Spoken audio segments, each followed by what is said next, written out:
18장 우리가 누가복음을 강의하면서 이 본문의 말씀 우리가 잘 이해하고 듣고 또 은혜도 받았습니다만 오늘은 또 다른 각도에서 제가 말씀을 전하도록 하겠습니다.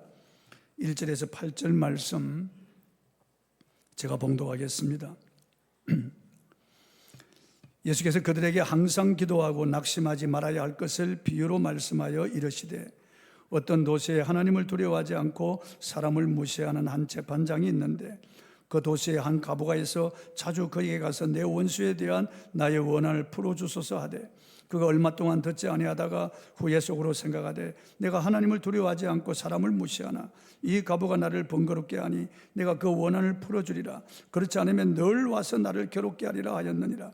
주께서 또 이르시되 불의한 재판장이 말한 것을 들으라. 하물며 하나님께서 그 밤낮 부르짖는 택하신 자들의 원한을 풀어주지 아니하시겠느냐. 그들에게 오래 참으시겠느냐. 내가 너희에게 이르노니 속히 그 원한을 풀어주시리라. 그러나 인자가 올 때 세상에서 믿음을 보겠느냐 하시니라. 아멘. 끈질기게 기도하라, 이런 주제로 오늘 말씀을 선포하겠습니다.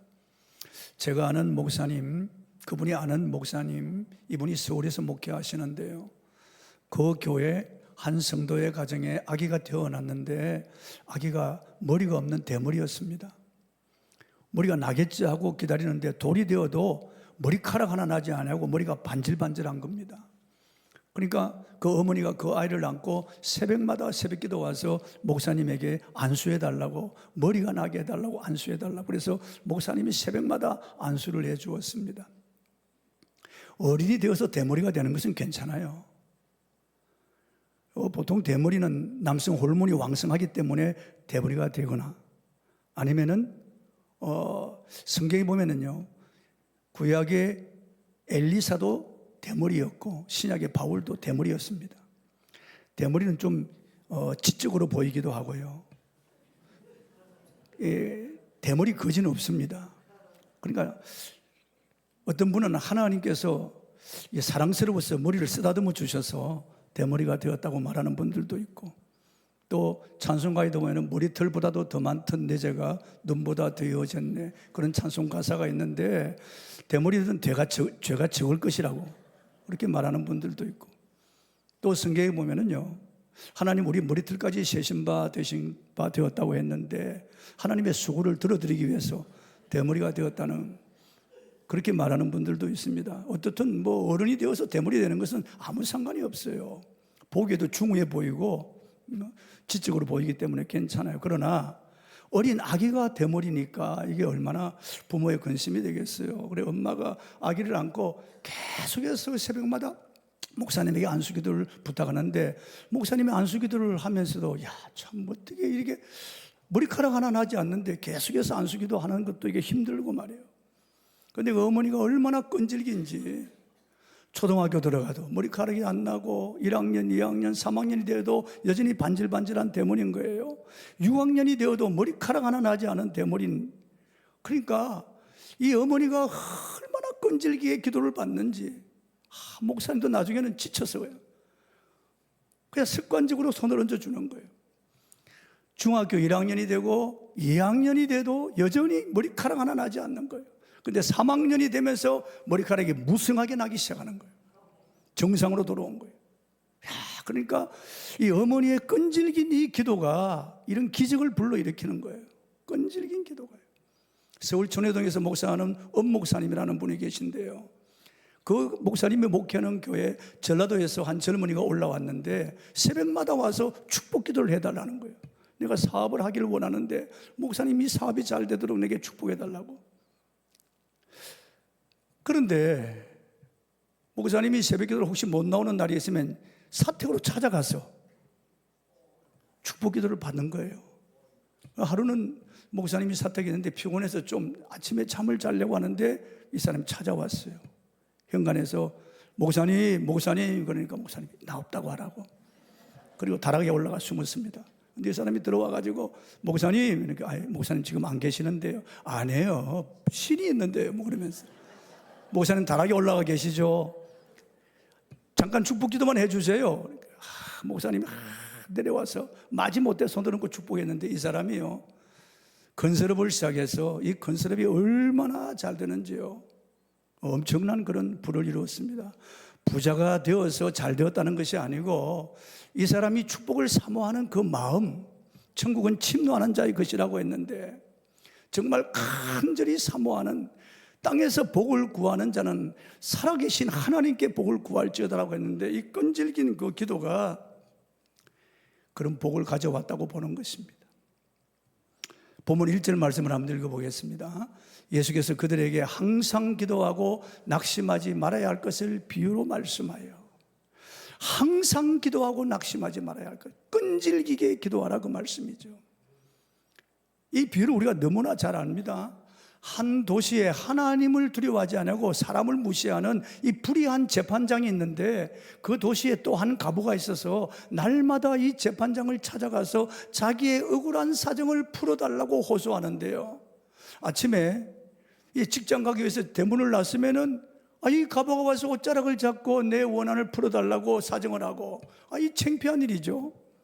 이제 법정에서 이제 집으로 가기 위해서 퇴정하면은 또 옷자락을 붙잡고 큰 소리로 내 원한을 풀어달라고 하니까 이게 창피하기도 하고, 날마다 와서 이 재판장에게 졸라대니까 이 재판장이 하는 말이, 야, 내가 하나님을 두려워하지 않고 사람을 무시하지만은 이 가부의 소원을 들어주리라. 그렇지 않으면 매일 와서 나를 번거롭게 하리라.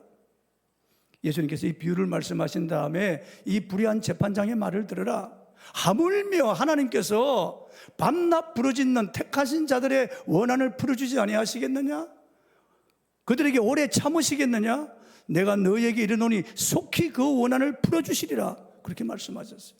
밤낮 부르짖는, 항상 기도하고 낙심치 말아야 할 것, 이게 다 끈질긴 기도를 우리에게 요구하시는 거예요. 끈질긴 기도. 성경에 끈질기게 기도한 사람은 모두 응답을 받았습니다. 끈질기게 기도하는 사람은 모두 응답을 받았습니다. 아브라함이 조카 롯을 멸망의 자리에서 구해냈습니다. 하나님께서 천사 둘을 대동하고 아브라함에게 와서 소돔과 고모라 성을 멸할 것을 알려주셨습니다. 이에 아브라함은 하나님 앞에서 간절히 끈질기게 기도하는데요, 자기 조카 롯이 소돔성에 살고 있기 때문에 조카 롯을 생각해서 하나님 앞에 간절히 기도합니다. 하나님, 그 소돔성 안에 의인 50이 있으면은 그 50으로 인하여 소돔성을 멸하시겠습니까? 그러니까 하나님께서 그 성에서 의인 50을 찾으면 내가 그 성을 멸하지 않겠다고 하십니다. 그럼 하나님, 5인을 빼고 45인이 있으면 어떡하시겠습니까? 하나님께서 45인을 찾는다 해도 내가 그 성을 멸하지 않겠다 그럽니다. 아브라함은 끈질기게 기도합니다. 그렇다면 40인이 있으면 어떡하겠습니까? 30인이 있으면 어떡하겠습니까? 티끌과 재 같은 나라도 다시 말씀드리오니 주여 20인을 찾으면 어떡하겠습니까? 다시 한 번만 더 말씀드리오니 10인을 찾으면 어떡하겠습니까? 하나님께서 그 성에서 의인 10명을 찾으면 내가 멸하지 않겠다고 합니다. 의인 10명이 없어서 소돔성이 멸망을 당한 것입니다. 그런데 아브라함의 끈질긴 기도 때문에 하나님께서 소돔을 멸하는 가운데 소돔성 안에 살고 있던 롯과 그의 가족들을 강제로 이끌어내어서 구원해 주셨어요. 성경은 아브라함을 생각하사 하나님이 소돔을 멸하는 중에 롯을 구해 주었다고 말씀하는 거예요. 아브라함이 끈질기게 기도했기 때문에. 그 다음 야곱이 두려움과 절망을 문제를 안고 끈질기게 기도해서 응답을 받았습니다. 야곱이 형인 에서의 축복을 가로채고 형의 미움을 받아서 형의 칼을 피해서 밧담 아람 외삼촌 집으로 피신 같습니다. 그곳에서 20년 동안 종살이하고 하나님의 선한 도움으로 일가를 이루었는데 많은 아내와 자녀들 그리고 하인들과 수많은 짐승떼를 거느리고 이제 고향 보엘세바를 향하여 돌아가라고 하나님 말씀하시는 겁니다. 그래서 하나님의 명령을 따라서 그의 모든 일가와 재산을 다 가지고 보엘세바를 향하여 오는 가운데 요단강 지류인 야복에 와서 급보를 듣습니다. 그의 형 에서가 400명의 군사를 거느리고 그를 지금 죽이려고 마주오고 있다는 급보를 받았습니다. 너무나 두려웠어요. 그래서 형 에서의 마음을 누그러뜨리려고 선물을 준비해서 짐승떼를 선물로 에서에게 보냅니다.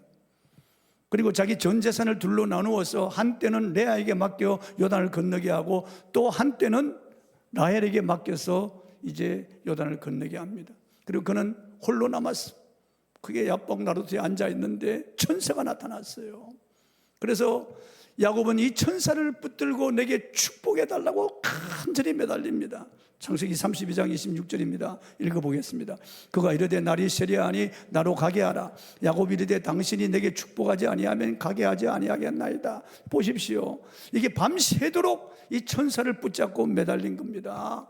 내게 축복하지 아니하면 가게 하지 아니하겠나이다. 끈질기게 매달리는 겁니다. 그래서 이 천사가 환도뼈를 손으로 치는데 환도뼈가 유골된 겁니다. 대퇴골. 이 가장 큰 이 엉치뼈가 이게 이골이 부러진 겁니다. 그럼에도 불구하고 매달리며 내게 축복해 달라고 할 때 내 이름이 뭐냐? 예, 야곱입니다. 자기 자신의 죄를 고백하는 거죠. 이제 다시는 내 이름을 야곱이라 하지 말고 이스라엘이라 하리라. 이는 내가 하나님과 사람으로 더불어 겨루어 이겼습니다. 이런 승리자라고 하는 칭호를 받고 하나님의 응답을 받고야만 합니다. 그리고 이제 그가 야복을 건너서 가는데 다리를 쩔뚝거리며 가죠. 이 환도뼈가 위골되었으니까요. 이 고관절. 그런데 에서가 사백의 군대를 거느리고 오다가 야곱이 하나님의 응답을 받았을 때 그의 마음이 녹아집니다. 쩔뚝거리며 오는 이 야곱을 볼 때 에서의 마음이 녹아졌어요. 말에서 내려서 달려가서 야곱을 끌어안고 형제가 서로 입을 맞추며 우는 거예요. 이 파라독스의 역사가 일어난 겁니다. 어떻게 이런 일이 일어날 수 있습니까? 야곱이 밤새도록 끈질기게 기도해서 응답을 받았기 때문입니다. 그래서 이 완악한 에서의 마음이 녹아지고요, 원한을 품고 그를 죽이려고 칼 갈고 달려오던 이런 에서의 마음이 완전히 변화가 된 거예요. 그래서 그 지명도 버니엘로 변화가 된 거죠. 다 변하는 거예요. 야곱도 변하고 에서도 변하고 지명도 다 변하는 겁니다. 끈질긴 기도가 이렇게 변화시키는 겁니다. 여러분, 어려운 문제가 있습니까? 두렵습니까? 끈질기게 기도하십시오. 그러면 다 변화가 되는 거예요. 나는 할 수 없지만은 하나님이 변화시켜 주시는 거예요. 그리고 한나가 끈질긴 기도로 응답을 받았습니다.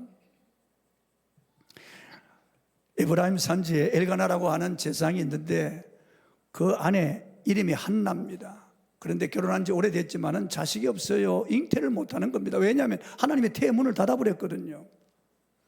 그런데 이 엘가나가 첩을 얻었는데 그 첩 버닌나가 아들들을 낳았어요. 그러니까 그 아이를 안고 한나 앞을 지나가면서 입을 삐죽거리며 빈정거리니까 한나의 마음이 격동되고 한나가 원통해서 눈물을 흘릴 때가 한두 번이 아니었습니다. 그런데 한나는 버닌나와 마주 싸우지 아니하고요, 그는 실로에 있는 하나님의 전에 올라가서 하나님 앞에 자기의 원통함을 토로하며 눈물로 기도합니다. 애통하며 하나님 앞에 기도하는 거예요. 아침부터 하루 종일 기도합니다. 그리고 더 이상 목소리가 나오지 않아서 얼굴이 붉게 달아올라서 하나님 앞에 입술만 동하며 기도하고 있는데 엘리 제사장이 들어와서 보니까 한 여자가 엎어져서 이렇게 있는데 보니까 얼굴이 붉게 달아올랐고 꼭 술 취한 것처럼 보였습니다. 이 엘리는 이미 영역이 떠나버린 사람이에요. 그러니까 알아보질 못하고 언제까지 포도주에 취해 있겠느냐, 포도주를 끊어라, 그렇게 야단칩니다. 그때 한나가 내 주여 나를 악한 여자로 보지 마소서, 나는 내 마음에 원통한 것이 있어서 내 심정을 여호와께 통한 것뿐입니다. 그러니까 미안하잖아요, 엘리가요. 잘못 보았으니까. 그러니까 이렇게 대답합니다. 사무엘상 1장 17절입니다. 읽어보겠습니다. 시작. 엘리가 대답하여 이르되 평안히 가라. 이스라엘의 하나님이 내가 기도하여 구한 것을 허락하시기를 원하노라 하니. 이 엘리가 한 이 말을 응답으로 딱 받았습니다. 내가 기도하여 구한 것을 허락하시기를 원하노라, 아멘으로 딱 받고 한나가 내려가서 그 얼굴에 다시는 슬픈 빛이 없었다고 그랬어요. 하나님의 응답을 확신했기 때문에. 그리고 엘가나와 동침했는데 바로 잉태하여 아들을 낳은 그 아들이 이스라엘의 유명한 사사요 제사장이요 선지자 사무엘이, 그리고 3남 2녀 5남매를 더 주신 거예요. 끈질긴 이 한나의 기도에 하나님이 응답하신 거예요. 그리고 엘리야의 기도가 하늘 문을 열었습니다. 열왕기상 18장에 보면은 엘리야가 바알과 아세라 선지자 850명을 물리치고요, 기도하여 하늘에서 불이 떨어지게 한 다음에 아합 왕에게 이렇게 말합니다. 왕이여, 마차를 갖추어 가소서. 내가 큰 비의 소리를 듣나이다. 아직 하늘에 구름 한 점이 없습니다. 여전히 무더위가 그냥 장렬하는데 엘리야가 비 소리를 듣는다는 거예요. 비가 올 것을 확신하는 거죠. 그리고 엘리야는 산 꼭대기로 올라가서 그 얼굴을 무릎 사이에 파묻고 하나님 앞에 간절히 기도합니다. 비 오기를 위하여 기도하는 겁니다. 그리고 사원에게 가서 바다 쪽을 바라보라 그럽니다. 그 사원이 지중해 쪽을 바라보니까 아무것도 없어요. 갔다 와서 나싱, 아무것도 없습니다 그러는 거예요. 그래도 7번까지 가라. 7번 가라는 것이 아니고 응답이 있을 때까지, 징조가 있을 때까지 가라는 거예요. 그래 이 사원이 7번째 가서 오더니만 손바닥만한 구름이 떴나이다. 그때 엘리야가 큰 비의 소리를 듣는 겁니다. 갑자기 하늘이 캄캄해지며 먹장 구름이 몰려오더니만 비가 막 쏟아지기 시작하는 겁니다. 엘리야의 끈질긴 기도가 하늘의 문을 열었습니다. 비가 쏟아지게 한 겁니다. 여러분, 얼굴을 무릎 사이에 파묻어서 기도해 본 적이 있나요? 그렇게 끈질기게 기도해 보신 적이 있습니까? 이 기적이 일어나는 거죠. 미국의 시립병원 정문 앞에 생후 6개월 정도 된 사나이 아이가 버려졌습니다. 그 아기는 날 때부터 소경이었고 뇌성마비였습니다. 병원 당국은 당황하여 마침내 믿음이 좋은 크리스찬인 메이 렘케 간호사에게 이 사연을 알렸습니다. 신앙이 깊었던 메이 간호사는 제가 죽는 날까지 이 아이를 돌보겠습니다 하고 그 아이를 자기 집으로 데려갔습니다. 메이는 아기를 보는 순간 너무나 비참한 인간 생명의 무기력함 때문에 울어야 했습니다. 우유를 대주어도 빨아먹을 본능마저 없는 이 어린 생명, 메이는 그때부터 아기의 뺨에 얼굴을 대고 정성스럽게 비벼주었고 팔과 다리, 손가락을 어루만져 주었습니다. 그러나 몇 년이 흘러도 식물인간 같은 아기 레슬리는 한 번의 움직임도 보이지 않았고 말 한마디나 웃음이나 눈물도 기대할 수가 없었습니다. 메이는 이때부터 주님께 눈물로 기도하기 시작했습니다. 주님, 제가 스스로 레슬리를 찾아 나선 것은 아니었습니다. 오히려 저는 이 아기를 키우도록 선택된 것입니다. 그러니 여기에 있을 이유가 있을 것이 아닙니까? 가르쳐 주십시오. 그런 말을 시켜보고 특수요법으로 치료를 계속했으나 레슬리는 그 어떤 변화도 보이지 않고 살아있다는 반응도 보이지 않았습니다. 드디어 레슬리가 18살 되었을 때 메이의 남편과 친척과 친구들은 이 아이를 포기하라고 메이를 설득하기 시작했지만 그녀는 포기하지 않고 계속 기도했습니다. 사랑의 하나님, 저는 성경의 기적을 믿습니다. 이 아이에게도 기적을 허락하소서. 정신적 감옥을 깨뜨리시고 새로운 생명으로 태어나는 기적을 주시옵소서. 눈물의 기도가 계속되었습니다. 그러다 어느 날 레슬리가 엄지손가락으로 기타를 튕기고 있음을 발견했습니다. 18년 만에 처음으로 보여준 이 기적 앞에 메이는 소리쳤습니다. 바로 이거야, 음악이다, 음악이다. 그 후 남편과 함께 레슬리의 방에 피아노, 전축, 라디오, 텔레비전을 틀어놓아 온통 음악으로 가득 채워놓았습니다. 메이는 다시 레슬리를 일으켜 피아노 건반을 눌러주며 음악을 들려주었지만 여전히 식물인간 그대로였습니다. 그러던 1971년 어느 겨울 새벽 기적이 일어났습니다. 고난잠에 빠진 가족들은 누군가 차이코프스키 피아노 협주곡 1번을 치는 소리에 잠을 깨웠습니다. 레슬리의 방에서 울려 퍼지고 있었습니다. 메이가 달려가 보니 거기에는 레슬리가 미소를 머금은 채 피아노를 연주하고 있었고 노래까지 부르고 있었습니다. 너무너무 성량이 풍부했습니다. 그는 뉴욕 텔레비전에 출연하여 연주하면서 음악은 사랑입니다라고 말하였습니다. 모든 방송과 신문은 이 사실을 보도하면서 메이 부인의 사랑과 끈질긴 기도의 기적이라고 했습니다. 유명한 메인 성악가가 되고 음악가가 된 것입니다. 사람이 다 포기했지만은 메이의 끈질긴 기도가 이런 기적을 불러일으킨 것입니다. 그러면 어떤 사람이 끈질긴 기도를 할 수 있나요? 아무나 그렇게 하지 못합니다. 두 가지를 믿어야 합니다. 첫째, 하나님이 살아계심을 믿는 사람입니다. 히브리서 11장 6절에 하나님께 나아가는 자는 반드시 그가 계신 것과 그가 또한 자기를 찾는 자들에게 상 주시는 이심을 믿어야 할지니라. 믿음이 있어야만 하나님께 끈질긴 기도를 할 수 있습니다. 믿음이 없는 사람은 쉽게 포기합니다. 쉽게 낭망하고 뒤로 물러가 버리는 겁니다. 그러나 하나님이 살아계신 것을 확실히 믿고 그분이 기도에 응답하시는 분임을 확실히 믿는 사람들은 포기하지 않습니다. 여러분, 세상 신들은 전부 다 헛것이고 사람이 있다고 해서 있는 것들이죠. 그것들은 다 우상에 불과한 것이고 보지도 못하고 듣지도 못하고 말하지도 못하고 걷지도 못하고 줄 수도 없는 것들이지만은 우리 하나님은 살아계신 하나님이세요. 능력의 하나님, 기적의 하나님이세요. 성경의 수많은 기적들, 수천 년 동안 그를 찾는 사람들에게 상 주시는 하나님이십니다. 수많은 증인들이 있습니다.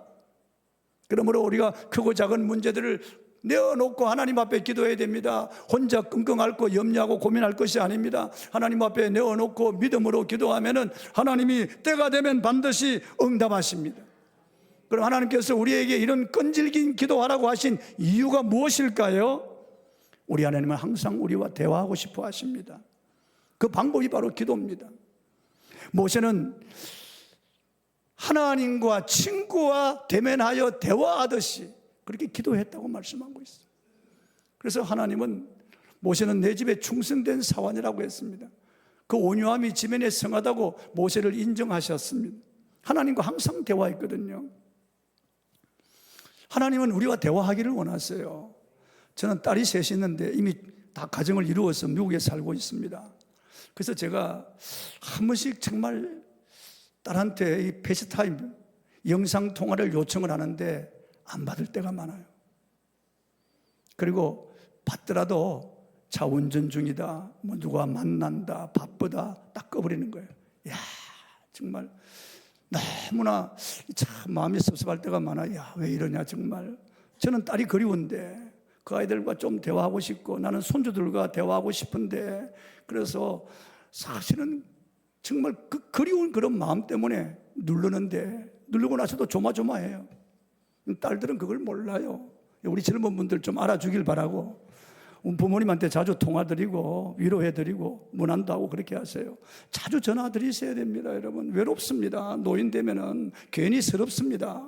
괜히 버림받은 느낌이 들고 무시당한 그런 느낌이 드는 거예요. 정말 우리의 자녀들 키울 때는 손발이 다돌도록 고생하며 키우고 진자리 마른 자리 가라니며 눈물 속에 자녀를 키우고 힘쓰고 애써서 다 생을 바쳐서 헌신하며 자녀를 키운 세대인데요, 힘들고 어려운 세대를 지나왔는데 이 영상통화, 그래도 딸 중에서 하나는 잘 봤습니다. 난 누군지 말 안 하겠습니다. 엄마 아빠는요, 아기가 아빠 엄마라고 부르줄 때 얼마나 신기하고 얼마나 좋아하는지 모릅니다. 예전에 선전에 나온 한 남자는 아빠래 얼마나 좋아하는지 몰라요. 처음으로 아빠라고 불러줄 때 말이에요. 우리가 하나님을 향하여 아빠라고 부를 때 하나님 얼마나 기뻐하시는지 모릅니다. 그냥 아빠라고만 말해도 알아요. 왜 아빠라고 부르는지, 서러움에, 외로움에, 아픔에, 고통 속에 문제를 안고 아빠라고 부른다고 하는 걸 다 알아요. 뭐 장황하게 말을 많이 해야 들으실 줄 생각하지 마세요. 아빠라고 하는 말만 계속하면 돼. 우리 예수님은 겟세마네 동산에서 동일한 기도를 밤새도록 하셨어요. 동일한 기도를요. 똑같은 기도를 계속하면 어때요, 여러분? 같은 말을 하고요, 슬픔을 안고 와서, 고통을 안고 와서, 괴로움을 안고 와서 그걸 풀어놓으면 사람들은 듣기 싫어합니다. 친정 부모라도 별로 좋아하지 않습니다. 그러나 우리 하나님은 고통의 문제, 슬픔의 문제, 아픔의 문제, 괴로운 문제를, 그리고 주줄주줄 이런 문제들을 가지고 와서 풀어놓으면 너무너무 좋아하신다. 너무너무 기뻐하시는 거예요. 하나님은 우리와 대화하기를 원하기 때문에 끈질긴 기도를 요구하시는 거예요. 항상 기도하고 낭망치 말라고 말씀하는 겁니다. 쉬지 말고 기도하라고 말씀하시는 거예요. 하나님이 살아계심을 믿는다면 그렇게 쉽게 포기하지 않을 겁니다. 기도는 반드시 응답이 된다고 믿는 사람이 기도하는 겁니다. 끈질기게 기도하는 겁니다. 본문을 통해 예수께서 말씀하시고자 하는 것은 무엇입니까? 본문 7절입니다. 읽어보겠습니다. 시작. 하물며 하나님께서 그 밤낮 부르짖는 택하신 자들의 원한을 풀어주지 아니하시겠느냐? 그들에게 오래 참으시겠느냐? 밤낮 부르짖는 택하신 자들의 원한을 풀어주지 않겠느냐? 어떻게 이 불의한 재판장과 하나님을 비교할 수가 있겠냐 그럽니다. 이 불의한 재판관도 이 가보가 와서 워낙 번거롭게 조르니까 귀찮아서라도 들어주는데, 이 불의한 재판장과 하나님을 어떻게 비교할 수 있겠냐고 말이죠. 이런 인간도 들어주는데 하물며 하나님께서 그 밤낮 부르짖는 택하신 자들의 원한을 풀어주지 아니하시겠느냐? 그들에게 오래 참으시겠느냐? 하나님이 오래 참으시겠습니까? 여기서 밤낮 부르짖는 그랬습니다. 끈질기게 기도하는 모습을 우리에게 보여주시는 거예요. 끈질기게 기도하는 모습을. 항상 기도하고 낭망치 말라. 밤낮 부르짖는 기도의 자리에서 끈질기게 기도하는 겁니다. 계속해서 기도하는 겁니다. 눈에 보이지 않고 귀에 들리지 않고 손에 잡히는 것이 없고 환경은 변하지 않아도 내 앞길이 여전히 어둡고 괴로워도 계속해서 끈질기게 하나님만을 믿고 의지하고 기도하는 걸 말하는 겁니다. 반드시 기도를 들어주신다. 하나님은 기도를 들어주지 않는 것처럼 그렇게 생각될 때가 있어요.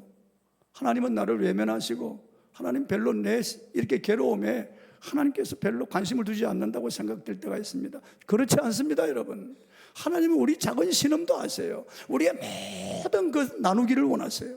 그리고 호전시키기를 원하시고 하나님 우리의 기도에 응답하시는데 그분의 때에 우리가 구한 것보다 더 좋은 것으로 채워주시는 거예요. 그러므로 안 들어주신다고 포기하지 마세요. 낭망하지 마세요. 뒤로 물러가지 마시고 끈질기게 기도하시길 바랍니다. 왜 하나님이 끈질긴 기도를 원하십니까? 즉각 기도 응답해 주시면 되겠는데 하나님이 왜 즉각 응답해 주시지 않냐고 이렇게 오래 참으실까요? 우리를 괴롭힐까요? 그렇지 않습니다. 끈질긴 기도를 원하는 데는 몇 가지 이유가 있습니다. 첫째, 끈질긴 기도를 통해서 하나님을 가까이 하기를 원하시는 거예요. 하나님을 멀리하면 음녀같이 버림당한다고 성경은 말씀하고 있어요. 엘리와 그의 두 아들 홈니와 비느하스는 하나님을 알지 못하는 불량한 자식들이고 하나님을 멀리함으로 영원한 버림을 받았습니다. 멸문취하를 당하고 말았습니다. 신명기 4장 7절입니다. 읽어보겠습니다. 우리 하나님 여호와께서 우리가 그에게 기도할 때마다 우리에게 가까이 하신 것 같이 그 신이 가까이 함을 얻은 큰 나라가 어디 있느냐? 여러분, 우리가 기도할 때 하나님은 우리에게 가까이 하시는 거예요. 내가 하나님을 가까이 한다기보다 하나님이 더 가까이 하시는 거예요. 내가 기도할 마음을 가지고 엎드릴 때 혹은 앉아서 무릎을 꿇을 때 하나님이 가까이 하시는 거예요. 기도는 하나님을 가까이 하는 겁니다. 최상의 행위입니다. 시편 78편 28절 하나님 가까이 하는 것이 우리의 복이라고 그랬습니다. 약한 자가 하나님을 가까이 하면 강한 자가 됩니다. 가난한 자가 하나님을 가까이 하면 부한 자가 되고 병든 자가 하나님을 가까이 하면 치료받습니다. 하나님이 우리를 가까이 해주시면 문제가 다 해결되는 거예요. 두 번째, 끈질긴 기도는 우리의 믿음을 강하게 만듭니다. 왜 우리가 끈질기게 기도해야 하죠? 하나님께서 우리를 강한 믿음의 사람으로 만들기 위해서 끈질기게 기도를 요청하는 겁니다. 기도를 통해서 훈련시키는 겁니다. 끈질기게 기도할 때 우리의 죄, 허물, 약점을 알게 하시고 기도를 통해서 하나님을 더 가까이 하고 의지하게 만드는 겁니다. 그래서 우리의 믿음을 강화시켜 주는 겁니다. 세 번째, 끈질긴 기도는 우리의 믿음을 증명합니다. 본문 8절입니다. 읽어보겠습니다. 시작. 내가 너에게 이르노니 속히 그 원한을 풀어주시리라. 그러나 인자가 올 때 세상에서 믿음을 보겠느냐 하시니라. 인자가 올 때 세상에서 믿음을 보겠느냐? 믿는 자는 많죠. 교인들은 많아요. 끈질기게 기도하는 이런 믿음을 보겠느냐 그 말씀입니다. 예수님 다시 오실 때 이렇게 포기하지 않고 낙심하지 않고 하나님을 믿고 신뢰하며 끈질기게 기도하는 이런 믿음을 가진 자를 보겠느냐 그 말이에요. 여러분, 신앙에는 끈기가 인내가 있어야 됩니다. 여러분이 부모님의 구원을 위해서 기도하면 끈질기게 기도해야 됩니다. 자녀를 위해서 기도하면 자녀가 여러분 속을 태우고 여러분 마음을 아프게 하고 자녀가 방황하고 자녀가 계속해서 나쁜 짓을 할 때도 하나님 앞에 끈질기게 기도해야 됩니다. 그러면 하나님 들으시고 돌이켜 주십니다. 부모의 끈질긴 기도가 요구되는 겁니다. 절대로 포기하지 말고 그대로 내버려 두지 마십시오. 때가 되면 돌아오겠지 하고 내버려 두면 안 돼요. 끈질기게 기도하는 거죠. 저는 우리 둘째 딸이 말이죠, 사춘기 때 얼마나 반항하고 마음 아프게 하는 짓을 많이 했는지 모릅니다. 하여튼 옷은 다 찢어가지고 다니고 머리는 바나나처럼 노란 물 들이고 말이에요. 아주 몰래 화장하고 가방에 탁 열면 담배값이 나오고 기가 막힌 거죠. 경찰서 불려가기도 하고 하여튼 학교도 불려가기도 하고 이건 날라리 같은 애들하고 같이 어울려서 얼마나 그냥 마음을 태우고 애를 태우게 만드는지 몰라요. 끈질기게 기도하는 거죠. 어째 기도할 수밖에 없는 겁니다. 돌은 다른 도리가 없죠. 그 대학에 들어갈 때도 지방대학에 겨우 들어갔습니다. 그리고 다리가 13cm 짧아가지고 쩔뚝거리며 다니는데 저 아이가 도대체 뭘 할 수가 있을까? 저렇게 부모 속을 태운 아이가 어떻게 될까? 그런데 미국에 가서 그걸 사업을 해가지고 그래도 꽤 괜찮은 그런 사업가가 되었어요. 지금은 딸 중에서 그 딸이 제일 효도하는 거예요. 제일 생각해주고 그래도 뭐 좋은 것은 다 주려고 그러고 너무나 진실아 듣고 있지? 얼마나 놀라운지 알 수가 없어요, 여러분. 인간이 생각하고는 다른 겁니다, 여러분. 인간의 눈으로 바라보면 참 저 될까? 저 어떻게 될까? 안타깝지만은 계속 기도하면은 하나님이 만들어 가시는 거예요, 여러분요. 우리 손을 떠났어요. 하나님이 만들어 가시는 거예요. 인간이 포기해도 하나님 포기하지 않습니다. 그러므로 끈질기게 기도해야 되는 겁니다. 조지 밀러는 친구 5명의 구원을 위해서 끈질기게 기도했습니다. 그 친구들 5명 중 5년 후에 1명이 예수를 영접했고 10년 후에 2명이 예수님을 영접했고 25년째 되던 해에 1명이 영접했고 12년이 지난 후에 밀러는 죽었고 밀러가 죽은 지 수개월 후에 밀러가 자기를 위해서 그렇게 기도했다는 것을 알고 그가 회심하고 돌아왔습니다. 끈질긴 기도를 통해서 50년 동안 끈질기게 기도해서 그 친구들이 다 돌아왔다. 말세에 주님이 재림하실 때 끈질기게 기도하는 사람을 보겠느냐 그 말이에요. 이렇게 끈질긴 기도의 사람을 보겠느냐. 창원에 소재한 양곡교회 지용수 목사의 간증입니다. 그 교회 박철만 집사님은 충성하는 분입니다. 사업을 하시는 분이며 부인은 간호사로 아주 믿음이 좋은 분입니다. 박 집사님은 토요일마다 그 큰 교회당 천소를 혼자 다 하십니다. 결국 박철만 집사님은 장로님으로 피택되었고 제일 많은 표가 나왔습니다. 부인 집사님도 새벽기도 열심히 하고 착하신데 결혼한 지 10몇 년이 지나도 자녀가 없었습니다. 지용수 목사님은 매번 간절히 안수기도를 해주었지만은 잉태되지 않았습니다. 5년이 지나도 7년이 지나도 10년이 지나도 잉태가 되지 않았습니다. 그 집사님 부부를 보면은 지용수 목사님이 괜히 부담이 되었습니다. 기도해 주지만은 그렇게 확신이 없었어요. 한 번은 박 집사 부부를 불러서 기도해 주었습니다. 기도를 마치자 박 집사님이 아멘 한 뒤에 목사님 제 아내는 몸이 약해서 잉태되지 않는 것 같습니다 라고 했습니다. 양 목사님 부인 집사에게 운동하십시오. 그리고 음식을 잘 드십시오 라고 했더니 부인 집사님이 그게 마음대로 되지 않습니다 그랬어요. 그런데 박 집사님이 장로님으로 피택된 일주일 후에 부인 집사님 몸에 이상이 왔습니다. 잉태가 된 것입니다. 44살에 첫 아기를 잉태했고 건강한 사내 아이를 출산했습니다. 끈질긴 기도가 이런 역사를 불러일으키는 겁니다. 여러분 기도를 포기하지 않아야 됩니다.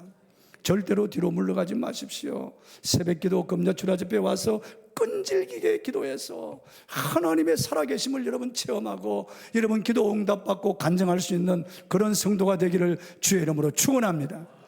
찬송가를 좀 바꿔서 부르도록 하겠습니다. 이제 역전되리라 이 찬송을 부르도록 하겠습니다. 저는 이걸 안 불러본 찬송입니다.